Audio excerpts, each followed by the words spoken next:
Study Talk with Vaishali. So students, our today's topic is geometric mean and harmonic mean. ठीक है, measures of central tendency की series चल रही है जिसमें आज हम टॉपिक करेंगे geometric mean and harmonic mean. Arithmetic mean का जो टॉपिक है वो कंप्लीट हो गया है. सो बिजनेस स्टैटिस्टिक्स की यूनिट में very important topic for UGC NET commerce paper 2. तो देखिए ज्योमेट्रिक मीन क्या होता है स्टूडेंट्स. ज्योमेट्रिक मीन में be defined as the nth root of the product, यानी प्रोडक्ट ऑफ द आइटम्स. जो भी हमें सीरीज दी गई होती है, आइटम्स दिए गए होते हैं, उन सब का प्रोडक्ट करने के बाद उसका रूट कर देते हैं तो वो ज्योमेट्रिक मीन कहलाता है. देखिए geometric mean is equal to nth root of the items of the product of the items. ठीक है, आइटम्स दे रखे हैं, हमें डाटा दे रखा है, उन सबको मल्टीप्लाई करके उनका रूट किया जा रहा है, तो ये ज्योमेट्रिक मीन होता है. अब ज्योमेट्रिक मीन का फॉर्मूला क्या होता है. सबसे पहले इंडिविजुअल सीरीज में, ठीक है, मैंने आपको 3 सीरीज बताई थी, individual, discrete and continuous. Individual is the original form of raw data, discrete series in complete form, complete units, and continuous series जिसमें फ्रैक्शंस भी हो सकते हैं. ठीक है, लाइक हाइट एंड वेट. तो इस टाइप के जो भी डाटाज होते हैं वो कंटिन्यूस सीरीज में आते हैं. तो देखिए geometric mean in individual series, सबसे पहले इंडिविजुअल सीरीज में लेंगे. इसका फॉर्मूला क्या होगा, antilog into sigma log x divide by n. देखिए स्टूडेंट्स, ज्योमेट्रिक मीन के आपको न्यूमेरिकल्स करने की ज़रूरत नहीं है क्योंकि इसमें एंटीलॉग और लॉग को फॉर्मूला के अंदर इंक्लूड किया जाता है, तो इनकी वैल्यूज़ या फिर टेबल एग्जाम में नहीं दी जाती.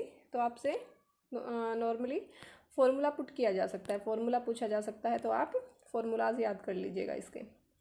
तो इंडिविजुअल सीरीज में क्या हो जाएगा, antilog sigma log x divide by n. अब देखिए डिस्क्रीट सीरीज में क्या हो जाएगा, antilog sigma f into log x divide by n. Same यही फॉर्मूला है, सिर्फ इसमें क्या कर दिया, एफ को मल्टीप्लाई कर दिया यहाँ पर सिग्मा एफ को. ठीक है, अब देखिए कंटिन्यूस सीरीज के अंदर, कंटिन्यूस सीरीज में हम जो m की वैल्यू होती है उसको x मानते हैं. ठीक है, continuous series like 0 to 7, 7 to 14. तो इसमें हम क्या करते हैं, मिड वैल्यू निकालते हैं और फिर मिड वैल्यू को हम x की सीरीज मानकर चलते हैं.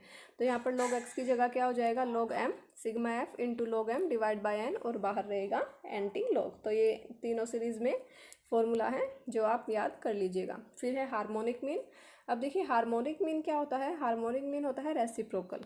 जो भी आपको एक्स की सीरीज दी गई होगी आप उन सारे डाटाज का पहले रेसिप्रोकल करेंगे, उसके बाद उनका एलसीएम लेके और फिर सिग्मा एक्स की वैल्यू निकालते हैं. तो देखिए the harmonic mean is a type of numerical average. ठीक है, ये एक टाइप का न्यूमेरिकल एवरेज है. It is calculated by dividing the number of observations by the reciprocal of each number in the series. इसको कैसे कैलकुलेट किया जाता है, dividing the number of observations. Observations जो दी गई होती हैं, डाटाज जो दिए गए होते हैं उनको डिवाइड कर देते हैं. ठीक है, रेसिप्रोकल कर दिया जाता है हर एक नंबर का सीरीज में. This the harmonic mean is the reciprocal of arithmetic mean of the reciprocal. ठीक है, तो जो हार्मोनिक मीन क्या होता है, जो अर्थमेटिक मीन हम निकालते हैं उसका रेसिप्रोकल होता है.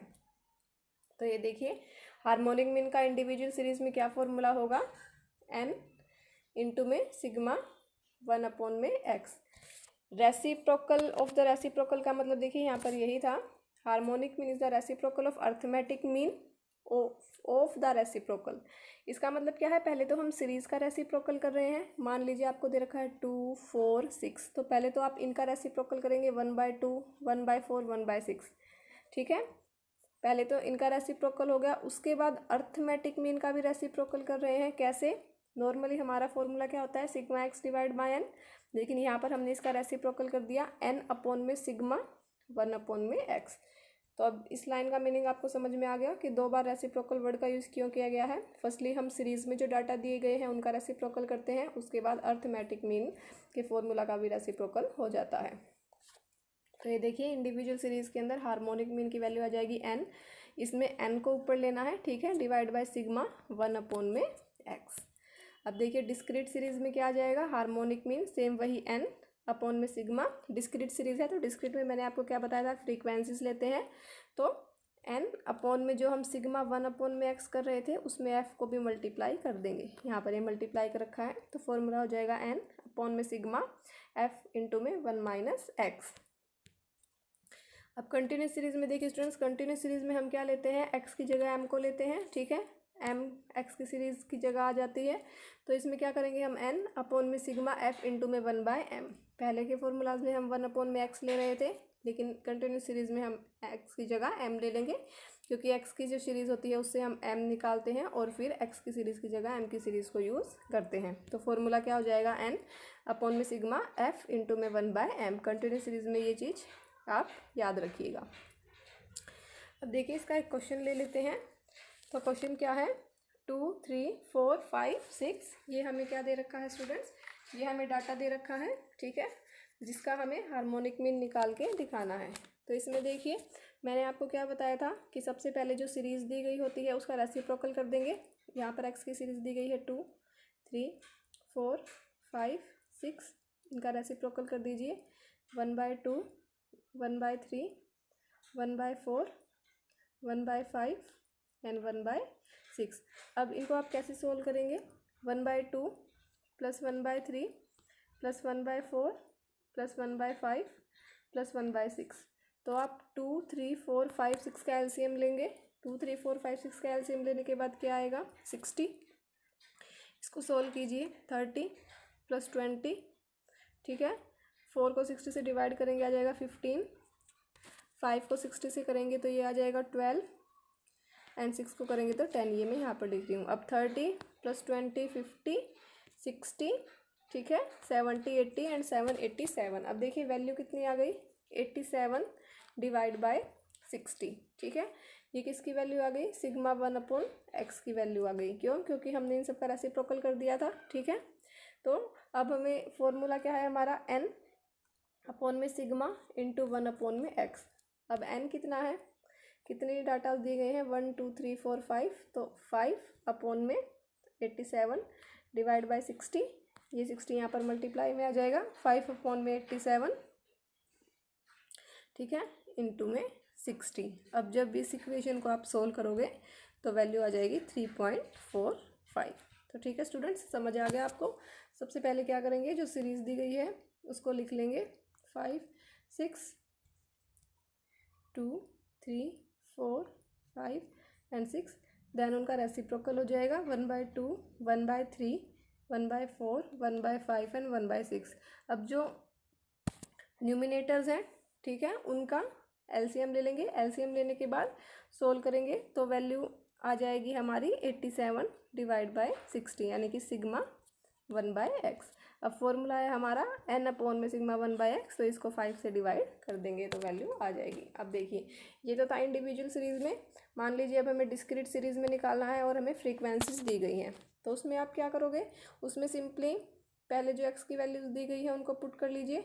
और मान लीजिए फ्रीक्वेंसी की वैल्यू कुछ भी दी गई है हमें, मान लीजिए 3 5 10 4 3, ये फ्रीक्वेंसी की वैल्यू दी गई है, यानी कि f की वैल्यू। अब हम क्या करेंगे, फॉर्मूला क्या है हमारा, सिग्मा f इंटू में 1/x, ठीक है।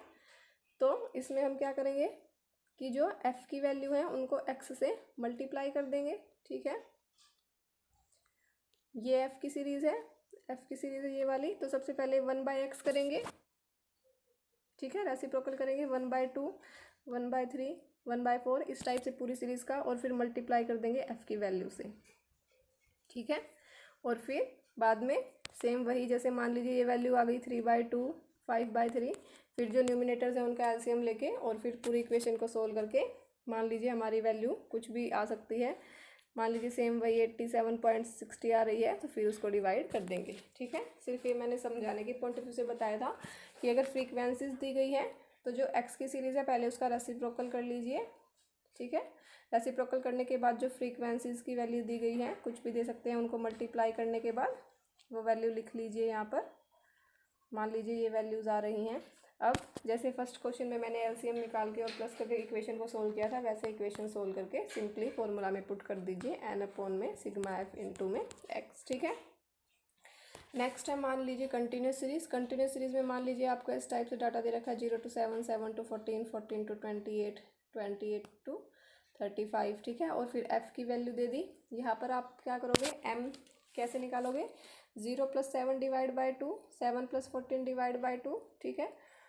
तो मान लीजिए यहाँ पर 3.5 वैल्यू आ रही है, यहाँ पर 10.5 आ रही है, यहाँ पर 12.5 आ रही है, कुछ भी लगा लीजिए, ठीक है। 14.5 आ रही है।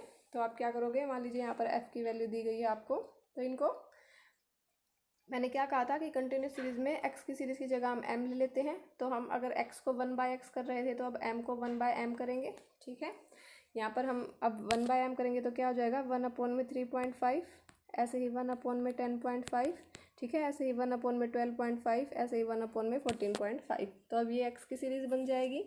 उसके बाद एक्स की सीरीज़ की मल्टीप्लाई करेंगे किससे, एफ से, तो यानी कि 1/3.5 को 2 से मल्टीप्लाई कर देंगे, 1/10.5 को 3 से मल्टीप्लाई कर देंगे। ऐसे ही सेम आगे सभी वैल्यूज़ को मल्टीप्लाई करने के बाद हमारे पास क्या वैल्यू आ जाएगी, सिग्मा एफ इंटू में 1/m। ठीक है, ये वैल्यू आ जाएगी हमारे पास। और फिर फॉर्मूला के अकॉर्डिंग हम n/सिग्मा एफ इंटू में 1/m करके क्वेश्चन को सोल्व कर देंगे। तो सिंपल सा है स्टूडेंट्स, इतना कोई डिफ़िकल्ट नहीं है। ठीक है, इंडिविजुअल सीरीज़ का क्वेश्चन मैंने आपको करा दिया और फ्रीक्वेंसी और कंटिन्यूस सीरीज़ का मैंने आपको समझा दिया कि कैसे निकालना है। सिंपली फ्रीक्वेंसी वाले में बस 1/x करके और उसको फ्रीक्वेंसी से मल्टीप्लाई कर देना। और अगर कंटिन्यूस सीरीज़ का क्वेश्चन है तो जो भी आपको कंटिन्यूस सीरीज़ में क्लास इंटरवल दिए गए हैं, पहले उसकी मीडियन वैल्यू निकाल लीजिए, मिड वैल्यू निकाल लीजिए। ठीक है, वो जो वैल्यू आएगी अब एम की सीरीज़ की वो एक्स बन जाएगी। फिर उनका हम रेसिप्रोकल कर देंगे, जो भी वैल्यूज़ आएंगी रेसिप्रोकल करने के बाद उनको एफ से आप सिंपली मल्टीप्लाई कर देना और फिर एलसीएम लेके इक्वेशन सोल्व हो जाएगी। देन सीधा फॉर्मूला में आप उसको पुट कर देना। ठीक है, तो यहाँ से इसका सॉल्यूशन है जो मैंने आपको क्वेश्चन कराया था, वो आप यहाँ से देख लेना। अब देखिए कुछ इंपॉर्टेंट पॉइंट्स हैं harmonic mean and geometric mean के। जो हार्मोनिक मीन होता है स्टूडेंट्स, वो मेनली किन क्वेश्चंस में यूज़ किया जाता है, जहाँ पर average, speed, time and rate, इस टाइप के जब क्वेश्चंस होते हैं जिसमें स्पीड, टाइम एंड रेट के बारे में बताया गया हो, वहाँ पर हार्मोनिक मीन का यूज़ करते हैं। ठीक है, हार्मोनिक मीन को हम जहाँ पर सीरीज़ में नेगेटिव वैल्यूज़ आ जाएंगी तो कंप्यूट नहीं कर सकते। थर्ड वन है जो ज्योमेट्रिक मीन है, वो कहाँ पर प्रेफर किया जाता है, in cases where we are interested in finding out percentage increase और decrease at a compound rate. ठीक है, जहाँ पर किसी चीज़ की इंक्रीज या डिक्रीज होने की बात बता रही है कंपाउंड रेट से, वहाँ पर ज्योमेट्रिक मीन का यूज़ किया जाएगा। लाइक मान लीजिए सैलरी में इंक्रीज और डिक्रीज के बारे में देखना है, डेप्रीशिएशन इंक्रीज एंड डिक्रीज हो रही है, तो इस टाइप के जो क्वेश्चंस होते हैं उसमें ज्योमेट्रिक मीन का यूज़ किया जाता है। जो ज्योमेट्रिक मीन होता है वो एक्सट्रीम आइटम से अफेक्ट नहीं होता। ठीक है, अर्थमेटिक मीन एक्सट्रीम आइटम से अफेक्ट होता है। फिर है this method is preferred when less weights are assign to large items. ठीक है, लार्ज आइटम्स को लेस वेट दे रहे हैं हम और मोर वेट दे रहे हैं स्मॉल आइटम्स को, उस केस में ज्योमेट्रिक मीन यूज़ होगा। देखिए स्टूडेंट्स, ये पॉइंट्स कराने का मेन मोटिव ये है कि सेम स्टेटमेंट क्वेश्चन में आ जाती है और फिर बताते हैं कि पूछते हैं कि इसमें कौन सी स्टेटमेंट गलत है या सही है। जैसे मान लीजिए क्वेश्चन में ये स्टेटमेंट आ जाती है कि दिस, अब हमने देखा है कि यहाँ पर लार्ज आइटम्स को लेस वेट दिया जाता है और स्मॉल आइटम्स को मोर, तो पेपर में आ सकता है more weight are assign to large items and less weight are assign to small items. तो जिस स्टूडेंट को ये पता होगा कि हमने ये पढ़ा था कि जो लार्ज आइटम्स हैं उनको लेस वेट दिया जाता है और स्मॉल आइटम्स को मोर इन ज्योमेट्रिक मीन में, तो वही स्टूडेंट्स बता सकते हैं ना कि कौन सी स्टेटमेंट क्वेश्चन में सही दी गई है और कौन सी गलत। तो इसीलिए स्टेटमेंट क्वेश्चंस के लिए ये पॉइंट्स करने ज़रूरी हो जाते हैं। अब देखिए सेम इसमें भी जहाँ पर नेगेटिव वैल्यू होगी सीरीज़ में वहाँ पर हम ज्योमेट्रिक मीन को कंप्यूट नहीं कर सकते। तो ये कुछ पॉइंट्स थे। तो ज्योमेट्रिक मीन और हार्मोनिक मीन का इतना सा ही टॉपिक था। जो हार्मोनिक मीन है स्टूडेंट्स, उसके मोस्टली न्यूमेरिकल क्वेश्चंस आ जाते हैं। एचटेट का पेपर जो हुआ था, ये शायद 2018 का पेपर जो था उसमें हार्मोनिक मीन का न्यूमेरिकल आया था। ठीक है, हार्मोनिक मीन का न्यूमेरिकल था और इंडिविजुअल सीरीज़ का ही क्वेश्चन था। सिंपली आपको 5-6 डाटा इस टाइप से दे दिए गए थे और फिर ये कहा गया था कि इसमें इसका हार्मोनिक मीन कंप्यूट करके दिखाओ और 4 ऑप्शन दे दिए थे, उसमें से एक आंसर था। तो इसीलिए हार्मोनिक मीन के क्वेश्चन आने के चांसेस हैं। ज्योमेट्रिक मीन में क्योंकि log and anti log use होता है तो इसका नॉर्मली आप फॉर्मूला कर लीजिएगा। तो आई होप स्टूडेंट्स आज का लेक्चर आपको पसंद आया होगा। लाइक कीजिएगा मेरी वीडियोस को, शेयर कीजिएगा अपने फ्रेंड्स के साथ ताकि वो भी अच्छे से प्रिपरेशन कर सकें। And also subscribe my channel and click on the bell icon so that you can get all future notifications. Thank you.